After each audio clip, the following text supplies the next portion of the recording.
Om Namah Shivaya. Good morning to all of you, dear students. We are taking some of the examples. Example number 1 is given here.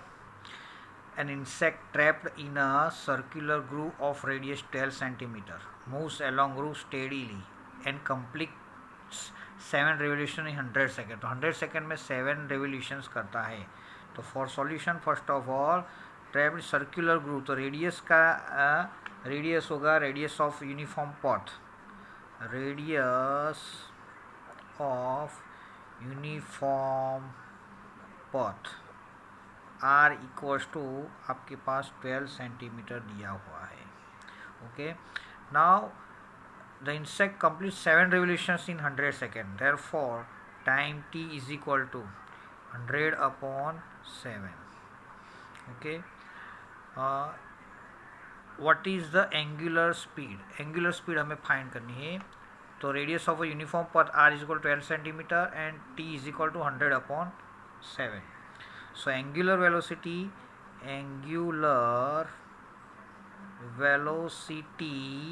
omega is equal to 2 pi by t. ये formula याद रखना है, always use होता है. तो यहाँ पे आपके पास 2 पाई टी की वैल्यू है 100/7 is equal to 2 into pi की वैल्यू होती है 22/7 इंटू 100 और ये 7 हो गया, 7 कैंसिल हो गया तो 44/100. Therefore omega is equal to 0.44 radian per second. तो ये हमारा फर्स्ट आंसर हो गया. What is the angular speed? Angular speed and linear speed of motion. तो लीनियर स्पीड होती है वो v होती है. तो second thing is linear speed. Linear speed v, right work is equal to वीन. ये हमने बताया था, राइट वर्क करो तो वीन हो जाओगे. तो ये आपको याद रखने का तरीका है. v is equal to v is a linear speed, एक एंगुलर स्पीड है. जो सर्कुलर मोशन करता है उसकी स्पीड जो एंगुलर वेलोसिटी होती है. अच्छा, तो r हमारे पास 12 है और ये 0.44 दिया हुआ है. तो इसका मतलब क्या हो गया, मल्टीप्लाई करोगे तो v इज इक्वल टू हमारे पास 5.28 सेंटीमीटर पर सेकेंड. ये हमारी लीनियर स्पीड मिल गई, लीनियर स्पीड v मिल गई. Now another question, is the acceleration vector a constant vector? तो एक्सेलरेशन वेक्टर ये कांस्टेंट वेक्टर है कि नहीं वो फाइंड करना. What is its magnitude? उसका मैग्नीट्यूड यानी वैल्यू फाइंड करनी है. तो फॉर बी के लिए क्या है, the direction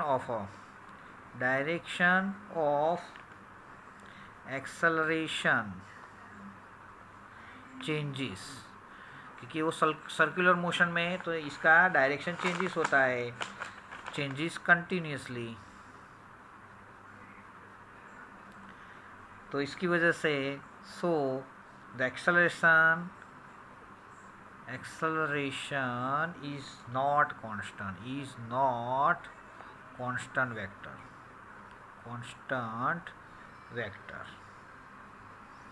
but its magnitude remains constant, but its magnitude remains constant. उसका मैग्नीट्यूड कांस्टेंट रहता है. तो हमारा acceleration a is equal to r omega square होता है. r की वैल्यू हमारे पास है 12 और ये 0.44 का होल स्क्वायर हो गया. तो 12 इंटू ये 40.44 इंटू 0.44, इसका मतलब ये आपको सिंप्लीफाई करोगे तो 2.3 सेंटीमीटर पर सेकेंड स्क्वायर. तो हमारा acceleration a is equal to 2.3 centimetre per second square. ये हमारा आंसर हो गया.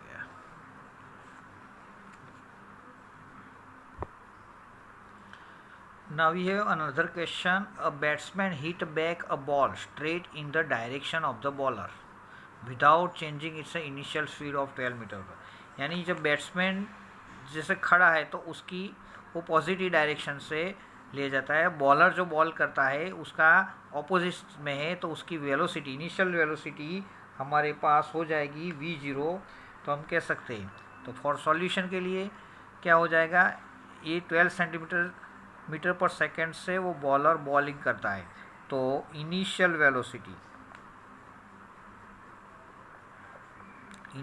Velocity of ball v0 is equal to 12 metre per second, लेकिन वो opposite side to the batsman से जा रहा है, इसका मतलब वो इनिशियल वेलोसिटी नेगेटिव होगी। ओके, अब क्या है, बैट्समैन हिट करता है, hit the back the ball straight into the direction without changing its initial way, यानी इनिशियल वे चेंज नहीं होती है, तो इसका मतलब final velocity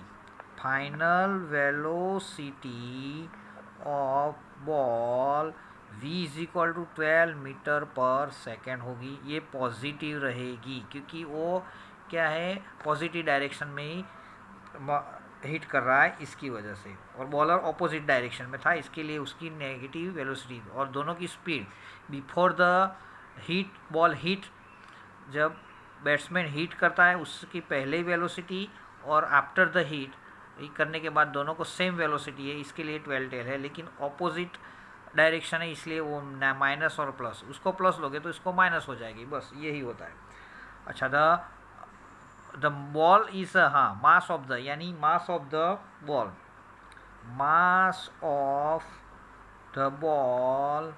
m is equal to, आपको दिया 0.15 kg का मास का बॉल दिया हुआ है, तो आपको डिटा impulse imparted to the ball, impulse find करना है।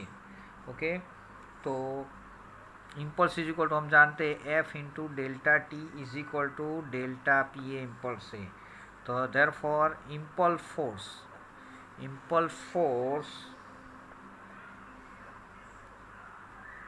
Force is equal to P is equal to M V हम जानते हैं, लेकिन एम तो कांस्टेंट, वो चेंज नहीं होता है, तो डेल्टा वी वेलोसिटी चेंज होता है, delta P is equal to M V हम जानते हैं, P is equal to M V हम जानते हैं मोमेंटम चेंज।